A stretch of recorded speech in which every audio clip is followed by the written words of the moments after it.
Well, poll after poll suggests that homelessness continues to be a top issue for Hawaii residents. Two new leaders are in the seat tonight talking about what we're doing for homelessness at the city and the state level. Sam Moku and John Mizuno are here. Spotlight Now starts now. Now with Ryan Kalei-Suji and Yunji Denise on Hawaii News Now. Have questions or comments for our guests? Join the conversation in our Facebook live stream. Spotlight Now, where Hawaii comes to talk.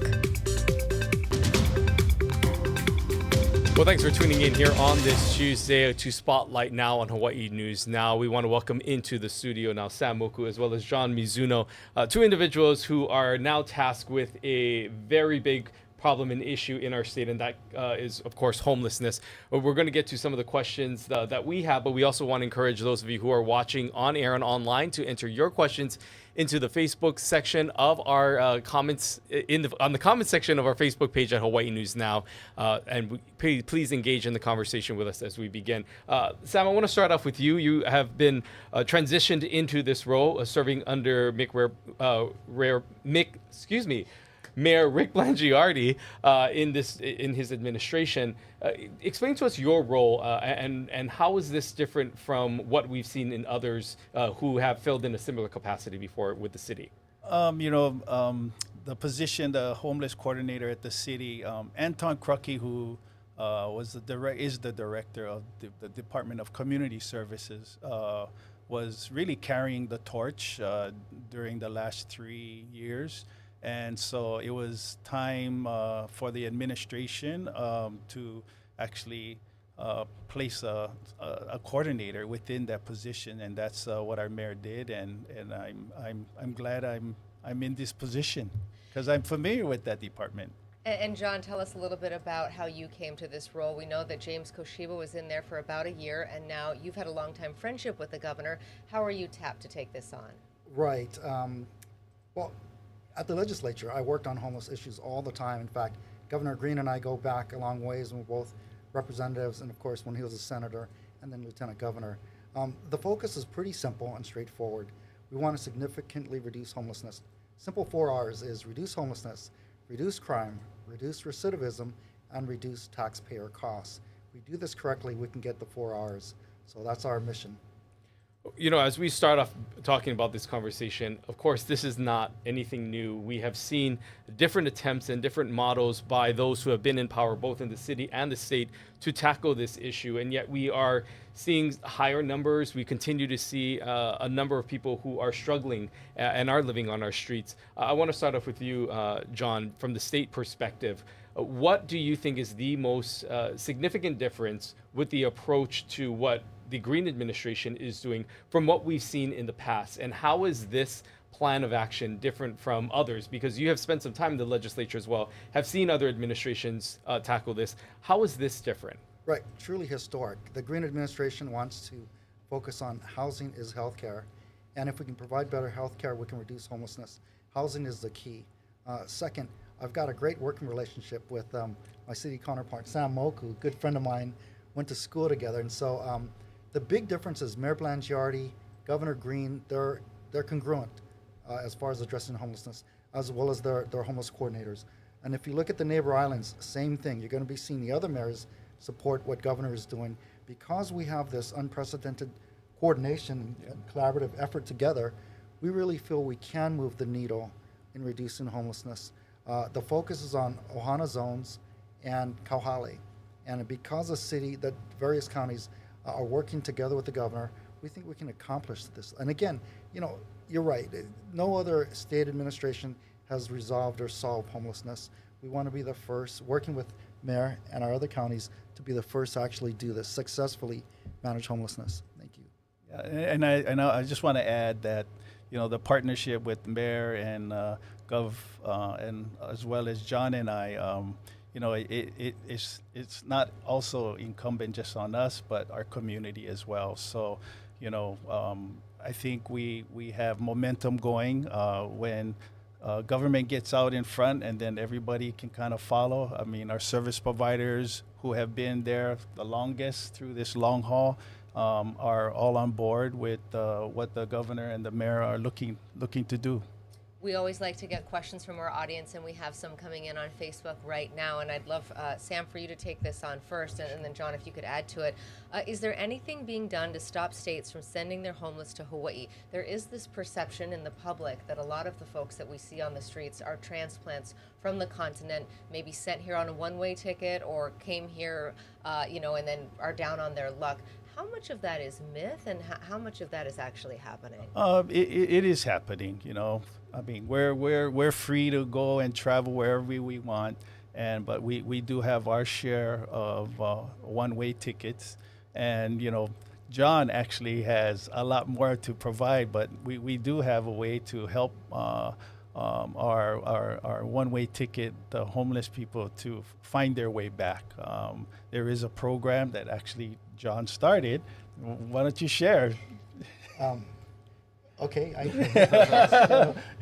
Well, you want to finish and then I can? No, go ahead. Go okay, ahead. Thanks, Sam. Yeah. See, we get along. The Moku Mizuno show. But yes, I started the Return to Home program. So people, roughly about 10 to 15% of our homeless from the mainland, they come in. Now, if you were to Google SOTA, the SOTA program in New York, they were sending their homeless to different states.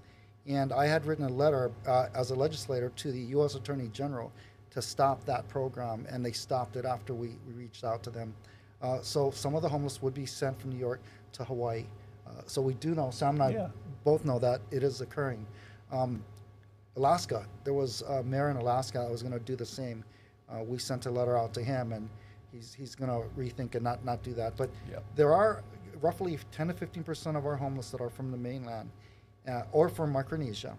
And we're doing all we can, working with Sam, to do the Return to Home program where they can get a one-way ticket back to where they're from on the mainland to be with their family, the support group that will help them slowly but surely get on their feet if they're homeless in Hawaii.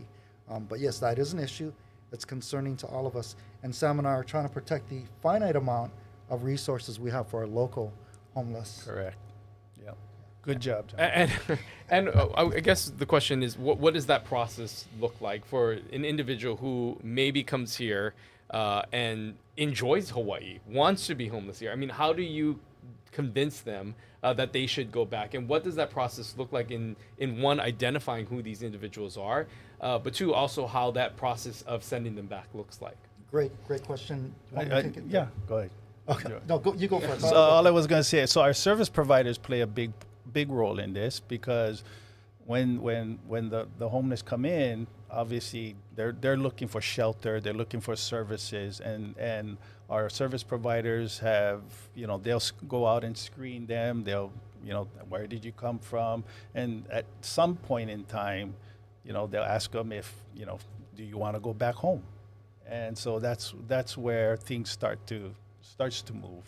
And the funding for that are, for IHS, they get private funding to send back the one-way tickets, and the state just passed the bill, the state just passed the bill to provide funding. Yeah, it is hard though. I will say this: if I'm homeless from Virginia, or let's just say Alaska, it's the winters are freezing. So I'd love to be in Hawaii if I was homeless. Plus the public assistance benefits are quite Pretty robust. We can't really force them to go back. But many times after 6 months, a year, a couple of years, they spiral down and they just want to get back to their support group, which is for them home with their family. So if they come to us with that type of need, we can get them to sign an agreement not to come back to Hawaii and give them a one-way ticket back to their home. We contact their family first to make sure they're willing to accept them, and then the process continues and we get them back to their home. It's interesting that they actually have to sign an agreement to agree not to come back. We don't want people to game the system to use it just for a free one-way Free ticket. Yeah.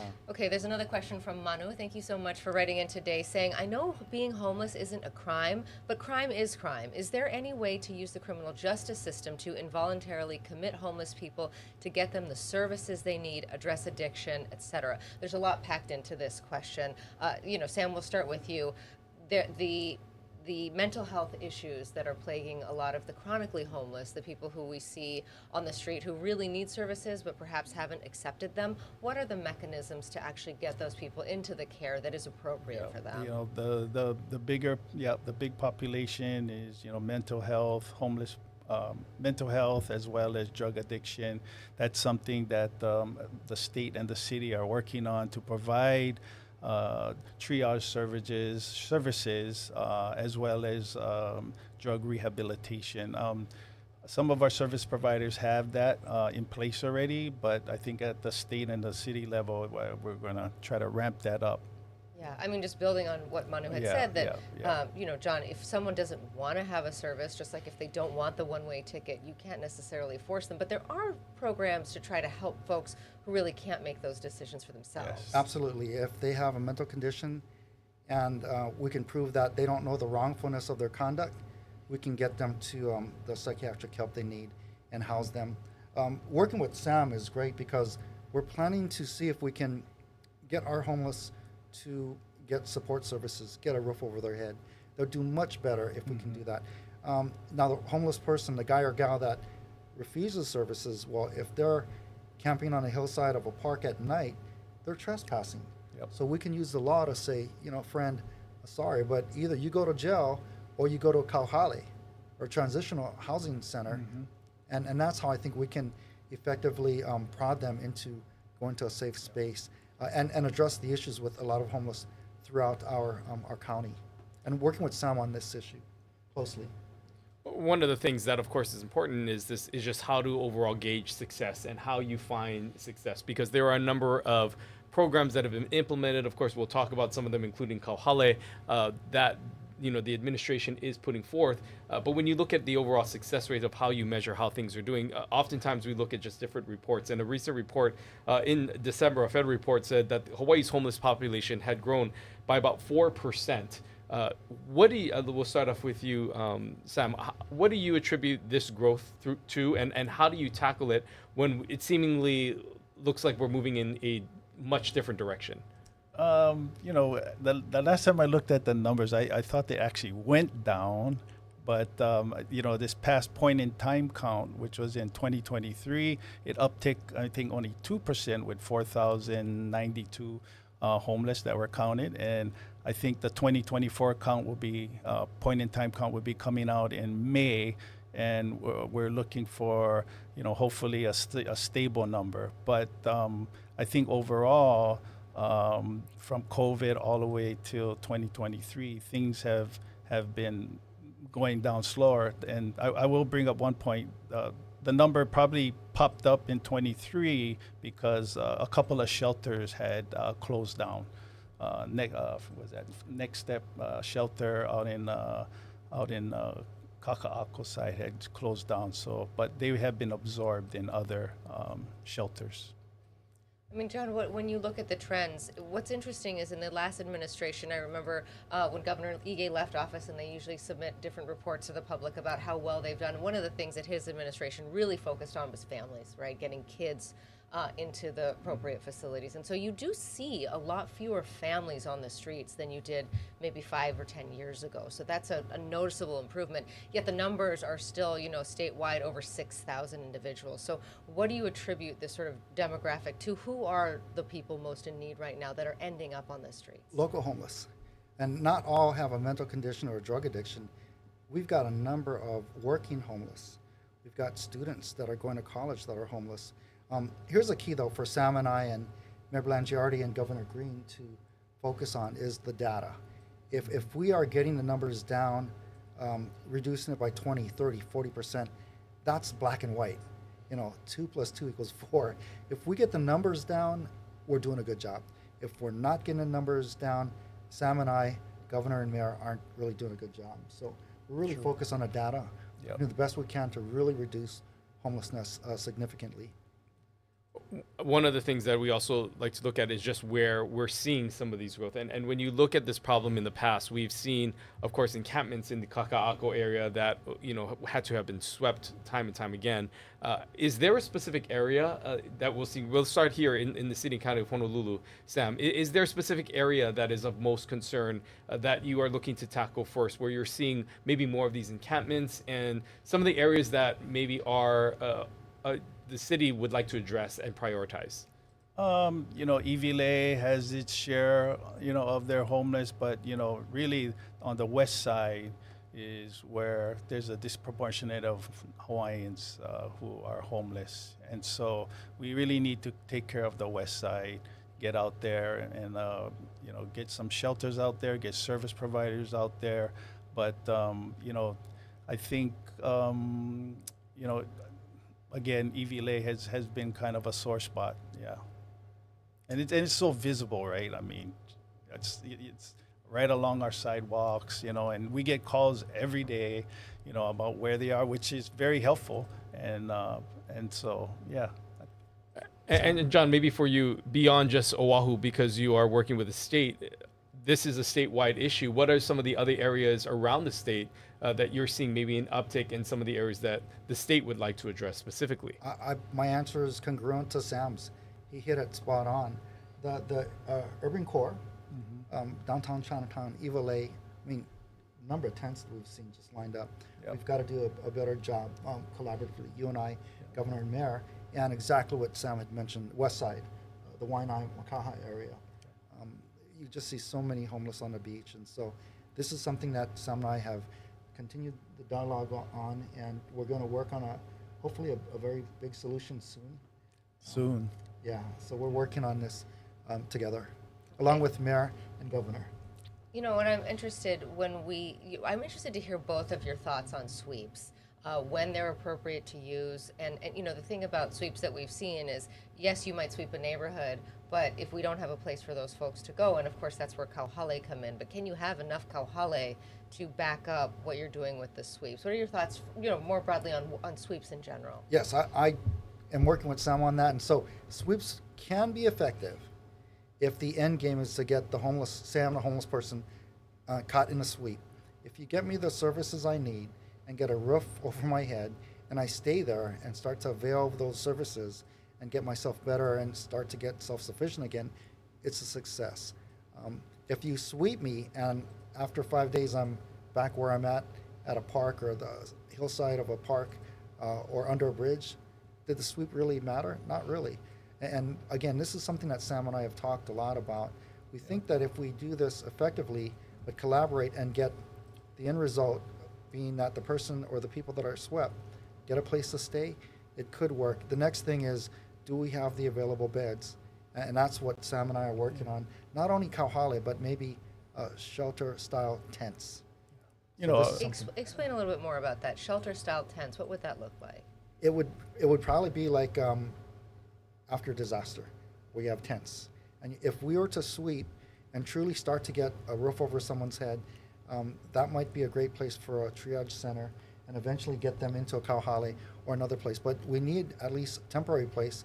If we don't have enough beds, we're sweeping them, but we don't have an end result. So the city has what we call the HONU, our Homeless Outreach Navigation Center, and that moves every 90 to 4 months in various city parks. Our next one will be at Blaisdell Park, and it can house, it is a tent situation, but they have restrooms and a shower, and that's kind of a place where our homeless can go and get services. If they feel like it, they can leave, they can come back, but it's a movable type of service.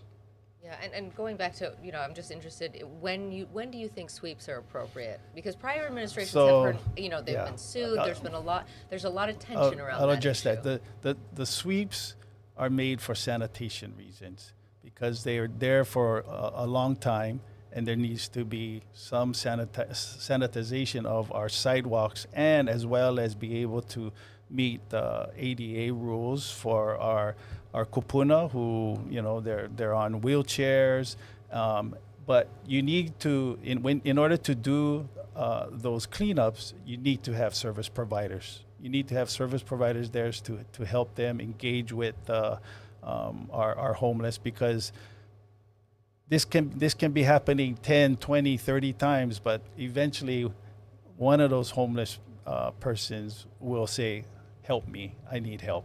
And that's what we're looking for.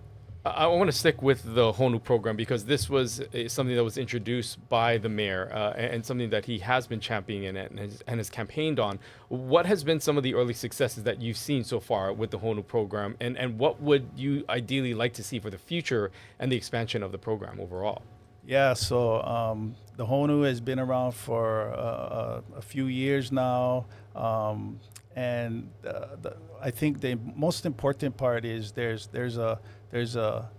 somewhere for our homeless to go without feeling like they're pressured to be like in a shelter, like a 4-wall shelter. I think it's the great part is it moves where it has to be, where it's wanted, one, because the community needs to be engaged with where we put our HONU. And thank you for, AEA and Pro City for allowing us to put our HONU there at Blaisdell Park.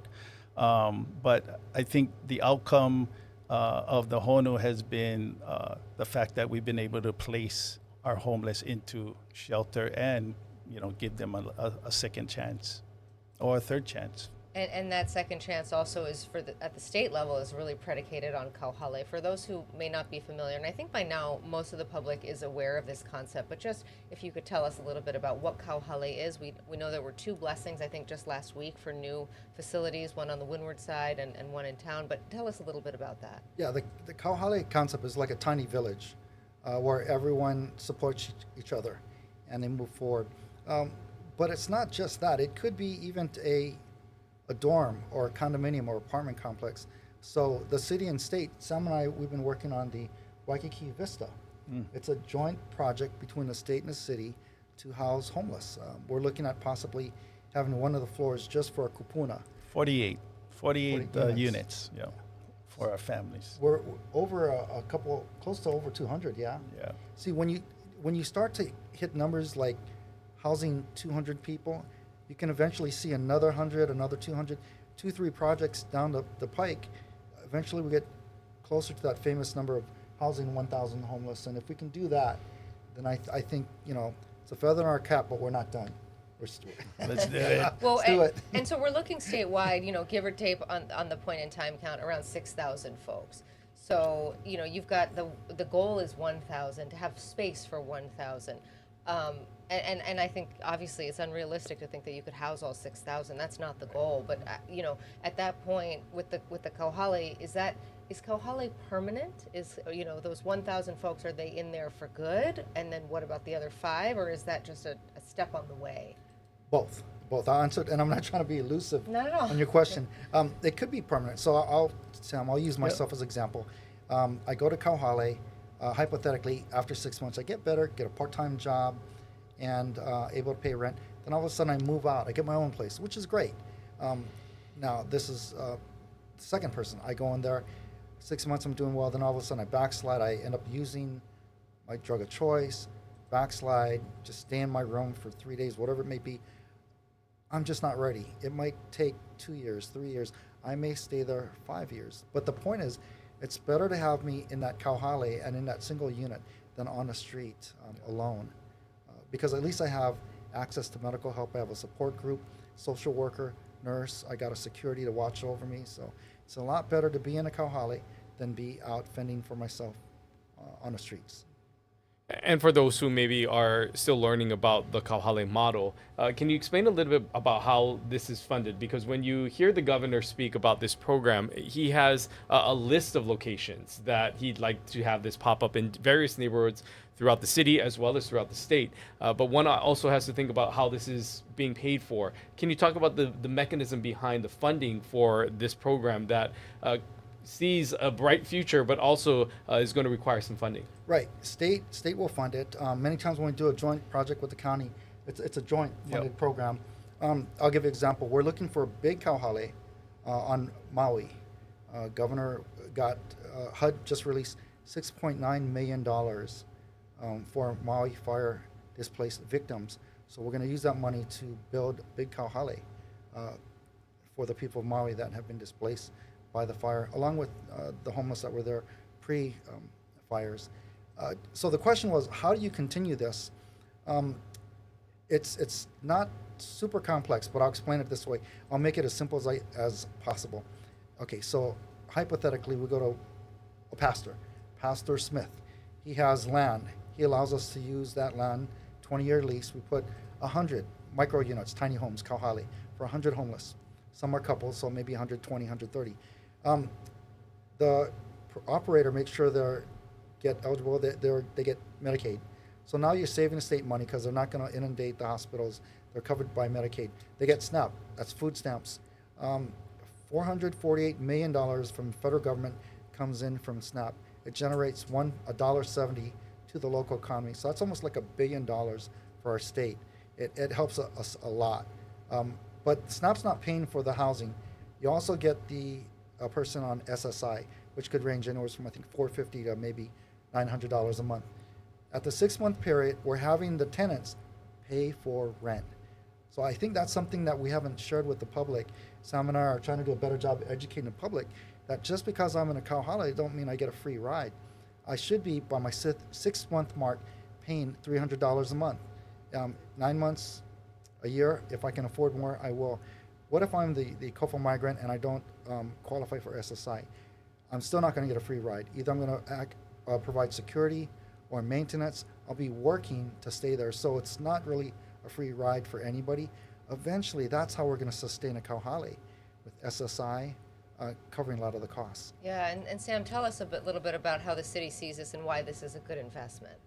Well, anything the state does for us is a good investment. Thank you, John. Partnership. No, yeah. The partnership is unprecedented. Like I said, like we both agree. But having this entry shelter is a very important next step for that homeless to get permanent housing. And so I think that's the key, where the city and the state, we've got to ramp up our affordable housing portfolio and really find that pathway towards permanent housing.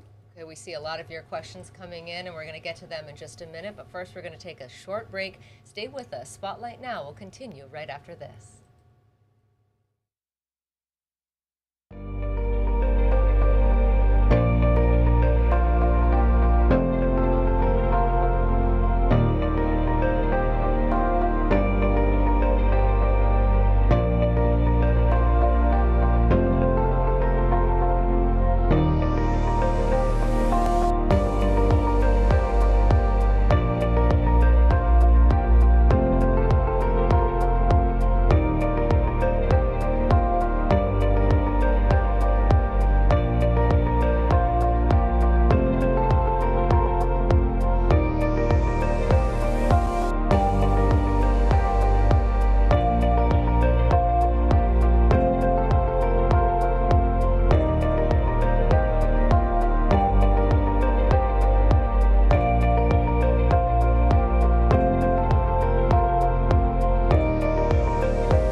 Welcome back to Spotlight now here on this Tuesday as we spotlight and focus in on homelessness. We want to thank all of you who have been engaging in the conversation thus far and entering your comments and questions for our guests on our Facebook page. We also want to remind you that you can actually scan this QR code located at the bottom of your screen to ask questions for our guests as we continue on in this conversation about homelessness here in the city and in the state. You know, we've seen some alarming reports about the number of kupuna that we're seeing on the streets right now. And these are folks who have worked all their lives. They're probably renters, and for whatever reason, maybe the place they were living was redeveloped, or they could no longer afford the rent because they're on a fixed income. Tell us a little bit about the resources available for this sector of our population, because the other thing with those folks who are in this population is that they're going to need more services, more medical services, perhaps mental health services, dementia, all of that. So tell us a little bit about what you're doing specifically for kupuna. Right. We are. This is something Sam and I discussed about having a kupuna kauhale, where you can get those necessary services for our elderly. And so we're actually scouting some potential sites, working with faith-based organizations to see if we can have a kupuna kauhale with, again, nursing care, skilled level care, because, again, they're going to be more of a high needs clientele. At the city, the Department of Community Services has elderly affairs. We have a staff that engages with our kupuna. They make calls. They have a hotline. I just don't know what the number is for the hotline, sorry, but call 311. So my office is right next to the team there, and they actively engage talking with kupuna and providing services for them. When we talk about specifically about kupuna, and we've seen, of course, there are some individuals who are in elderly care homes. There are others who are in some of those more affordable housing units. And as you talk about this opportunity potentially for this kauhale, oftentimes it's met with some reservation and some who may not want to go there. What are other mitigating points, or what are other ways in which the city could plan, and the state could plan to prevent this from even becoming an issue? Is there anything that can be done ahead of time so that they are not found on the street and then moved into a facility? But what are some of the prevention efforts that are being done to address this before it gets to be an issue? Yes, can I take this first? Go ahead. Thanks. We have a bill working with Representative Della Bellotti, the state capitol, House Bill 408, to add an additional Medicaid client to the community care foster family homes, as well as the adult residential care homes. If you look at the statistical data, we've got over 2,000 community care homes in our state. Just think about it. If they were to take one elderly homeless, not that all 2,000 would take a homeless kupuna in, but you can just imagine the numbers. Even if we were to take a fraction of that, 10%, 20%. So that's some of the things we're doing to try to mitigate that concern with the silver tsunami who are homeless. Yeah, on the city side, the service providers, IHS, all of the service providers, kupuna is number one for them to be looking out for. I also want to give a shout out to our core team, who's been ramping up their services now, and when they engage or they find kupuna, they definitely make recommendations on how to help. Yeah. So I think this is where Sam and I can partner. The core team finds a homeless person who's a kupuna. They get them to the kupuna kauhale. Yep. They can stay there as long as they want, or we can shift them into a community care foster family home or another community care home.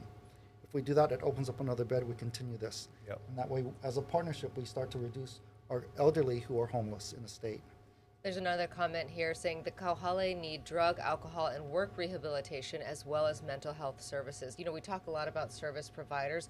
Do we have enough to facilitate all that needs to be done? Sam, let's start with you. That's a great question that was risen up to the highest levels of the Capitol, and I believe we gotta, at the global level of Hawaii, we gotta reach out to our universities, and have our students who are in nursing or going to be doctors or psychiatrists.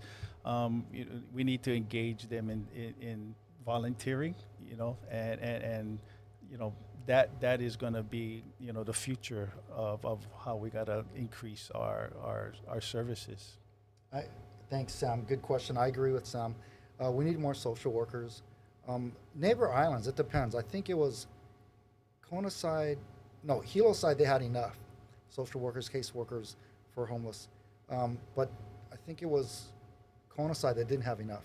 So we're even seeing geographically certain places that don't have enough help providing services to our homeless people. So that's an issue that's going to continue to come up. But like Sam said, we're hopeful that we can get more social workers, nurses, doctors, other people to assist us in this big effort to address homelessness in our state.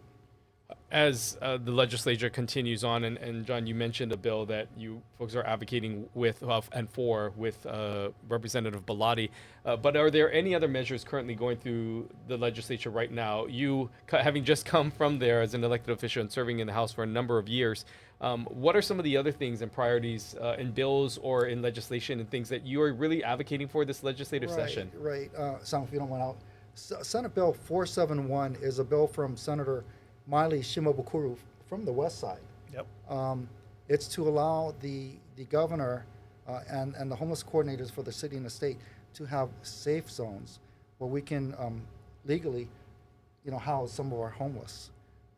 When you talked about do we have enough bed space, that's a big question mark. But if we were to have a safe zone where we can have huge tents and shelters for people, that might be able to take the influx of all the homeless as we're trying to, mitigate and reduce homelessness on the streets and the west side. So again, Senate Bill 471 by Senator Miley Shimabukuro is a very important piece that we think could help reduce homelessness in our So this state. is kind of going back to this tent concept that you talked about earlier, that you would have, how big of a parcel are you talking about? How many tents? When you talk about a safe zone, what exactly is that?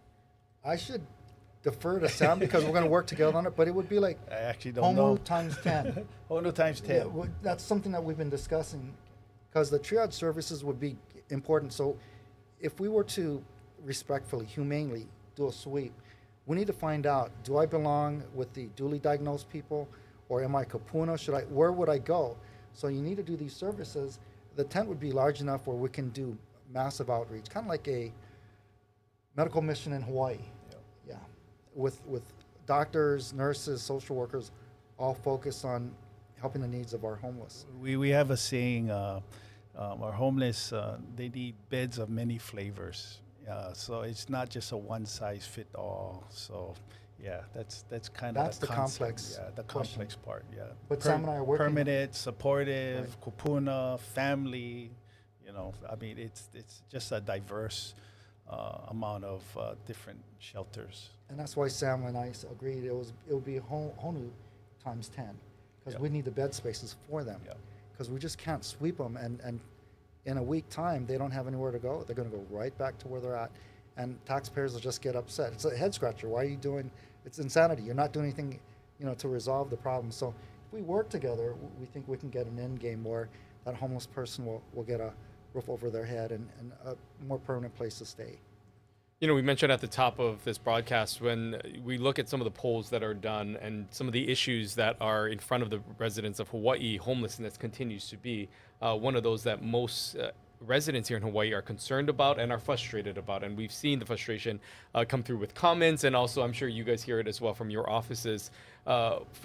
As their message to the public, for those individuals who may be living in a condo in Kaka'ako and see a row of tents in front of their property, or a homeowner who is seeing tents that are moving in more inland into their area, what is your message, I guess, for those individuals who are frustrated of seeing these types of encampments and feels maybe at times that enough is not being done?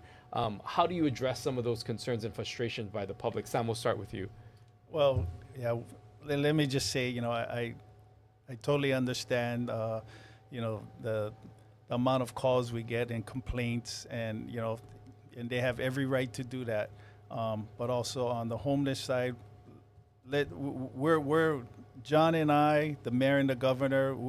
There is a plan, and we're gonna activate this plan to make things better. And John, I just keep it simple. Yeah. We're working together to make things better, and not only it's on our shoulders, but we want to see things get better. 100% behind Sam. We are working on a major plan to address this issue. Sam and I governor and mayor, and we're hopeful that we can address a lot of the concerns. Because if not, it's just Mokun Mizuno and Blangiardi and Green just talking and talking.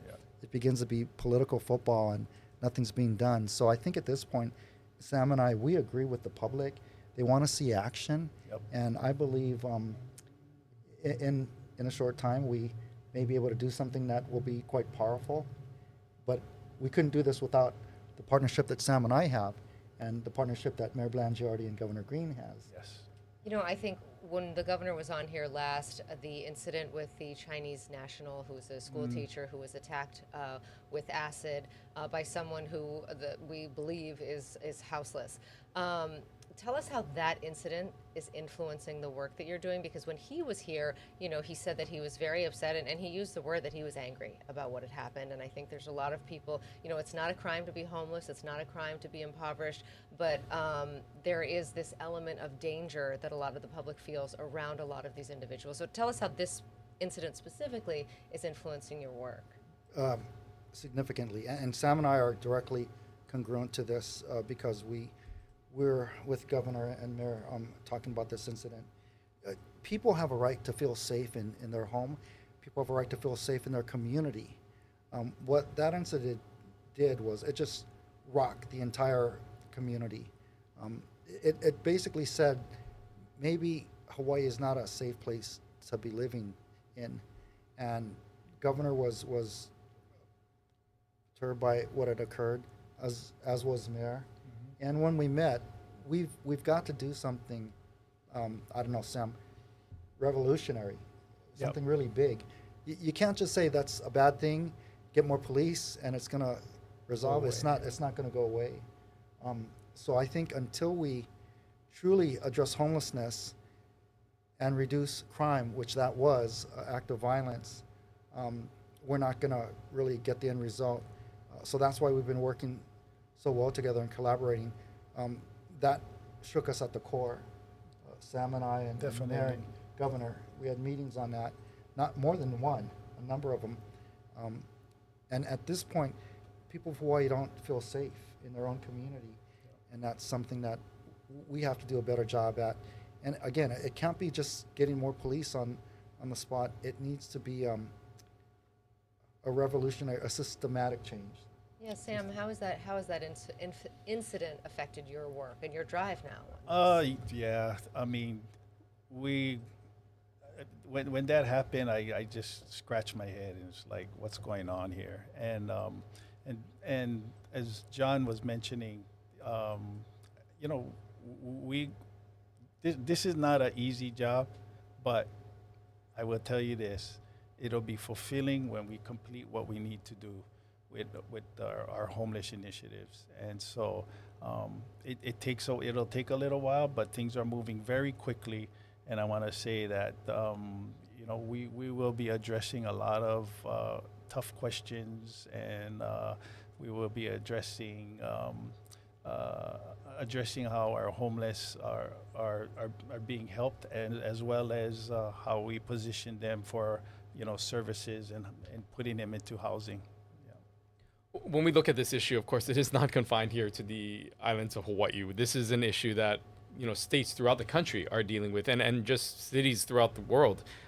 Is there anything specifically that, as two individuals who are fairly new to this position, is there anything that you've seen globally or nationally modeled that maybe you think that Hawaii should look into? Because as we talked about some of the solutions that have been put forward by our two leaders in the city and in the state, a lot of that has already been tried, and there are some new mechanisms to do that. But has there been anything outside of Hawaii that you have witnessed and you know, say maybe we should try a shot at this? And what are those things?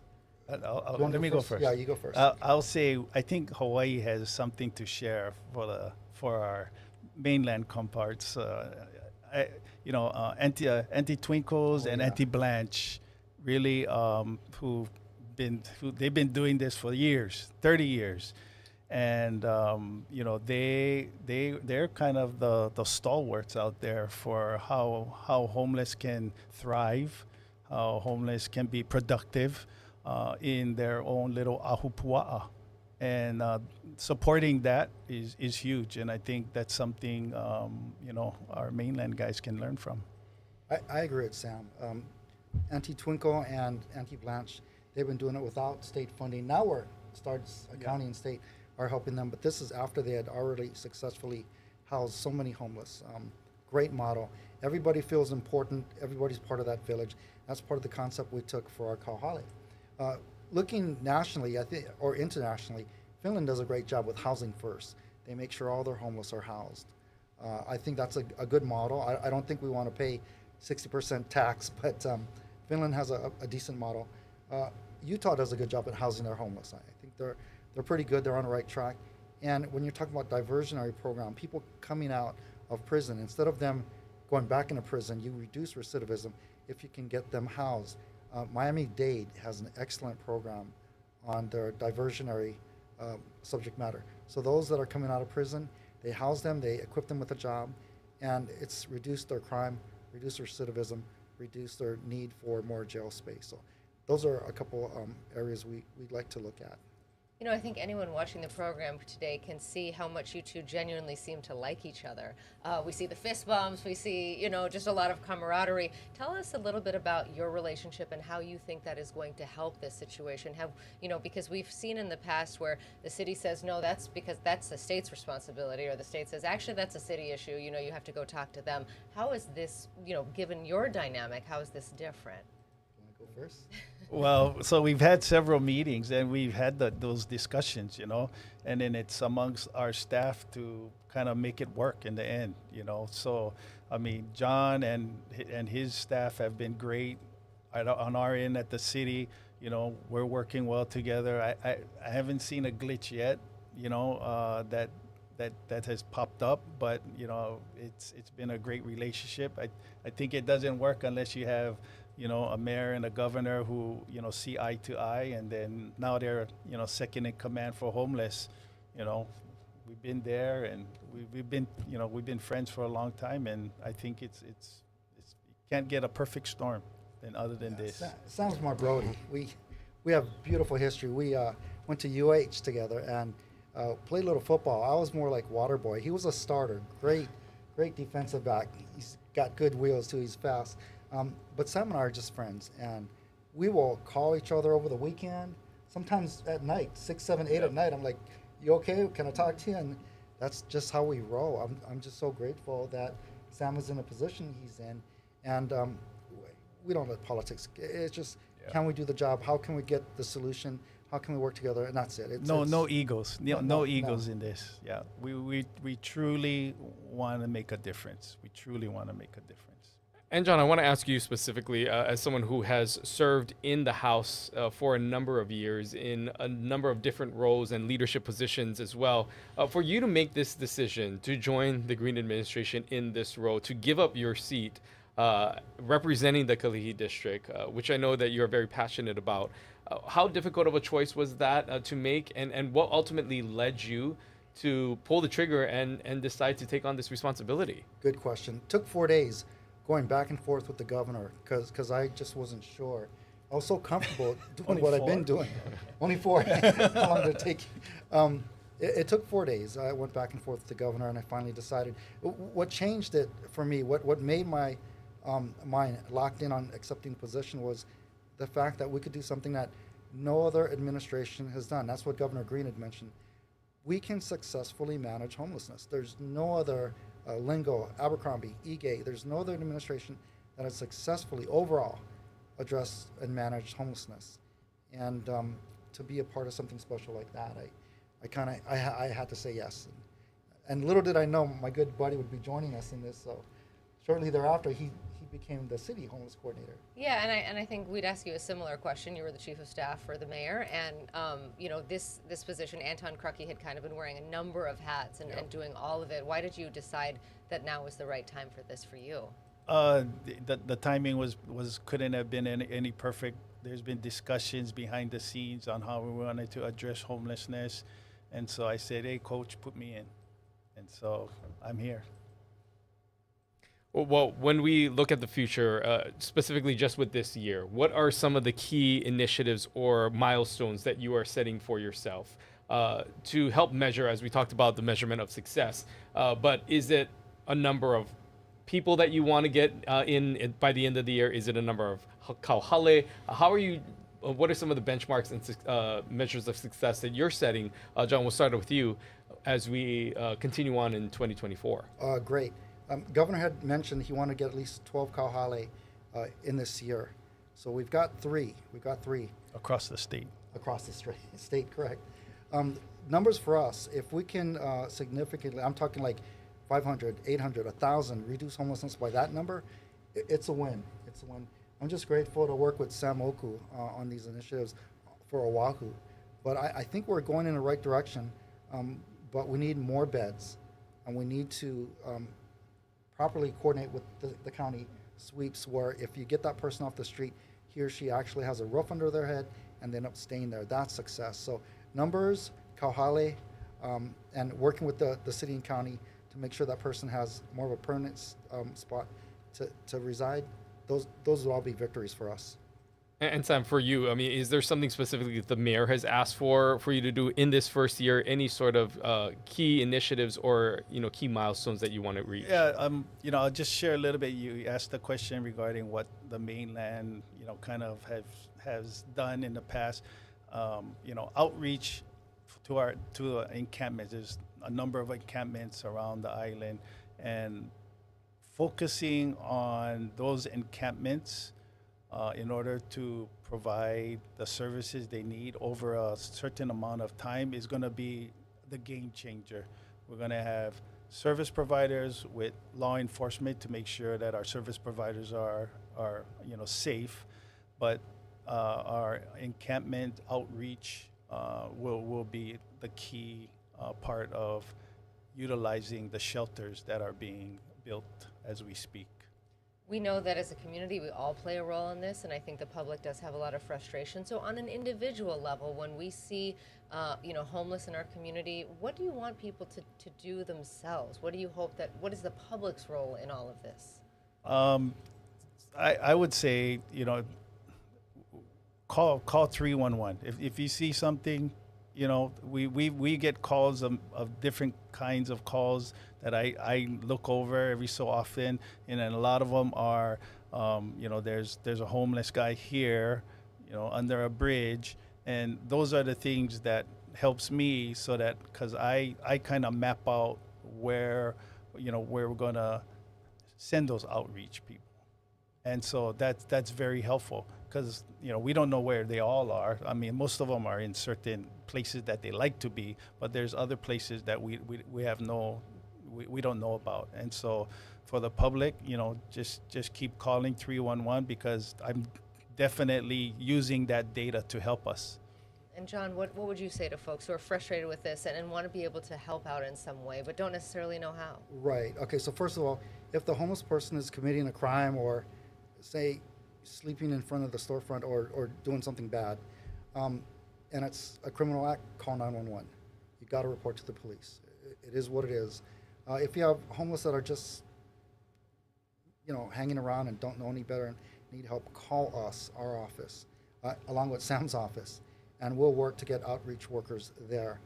If they don't know if it's criminal activity, call either myself or Sam, and we can coordinate to get police and social workers there to help them. But yeah, reach out to Sam or I. But I would say if they're doing a criminal act, you just got to call. It's public safety. You got to call 911. It's hard to talk about any issue here in the state of Hawaii without directly tying it into what has happened and what is happening on Maui because of the wildfires. Sam, as dealing with the state, I'll address this question directly to you. Considering all that families are going through now in trying to find housing, what are some of the measures in which your department and the areas that you're overseeing are helping maybe those who are homeless, who have been impacted by the fire, and also ensuring that those who are living in these temporary houses that are struggling to make ends meet, how do you ensure that those individuals don't end up in the street, and what specifically are being done to address homelessness with regard specifically to Maui? Yes, we're going to go and build another large kauhale for all the victims of the Lahaina fires. In addition, even if they were to stay there, the family were to stay there for 2, 3, 4 years. Eventually, even if they move out, that's going to open up space for maybe additional homeless or people on the verge of becoming homeless. So we have big plans for Maui, and we're going to continue. We have a huge shelter there right by the airport, but we're going to try to eventually move those people to a more permanent structure or solution for them, and not just the tents that they're currently in. Okay, we are just about out of time, but before we let you go, just a brief final thought from each of you. We really are excited that you're in these roles, and we want to welcome you back in a couple of months to hear an update. But until then, what's a final thought for our discussion today? I just want to say we have hope. We have hope that you have the leadership at all levels who want to take care of our homeless, our kupuna, our families, our kids who are homeless. Okay, John, we'll give you the last word. Sure, thanks. Just grateful for Sam. To the public, stick to us. Our word needs to be, our promise to you that we're going to truly successfully manage homelessness when, to be quite honest, no other administration has done that. And so I know there's a lot of people that are probably upset and don't believe Samurai, but it's okay. It's okay. Continue to work with us. Call in if you want to talk with us, but we will do the best to successfully manage homelessness. Okay, Sam Moku and John Mizuno, thank you so much for being with us today. Stay with us. We'll be right back. Thank you. Spotlight now with Yunji Denise and Ryan Kalesuji. Connecting you with newsmakers from throughout our islands. Going in depth with Hawaii's leaders and taking your questions live. Spotlight now, where Hawaii comes to talk.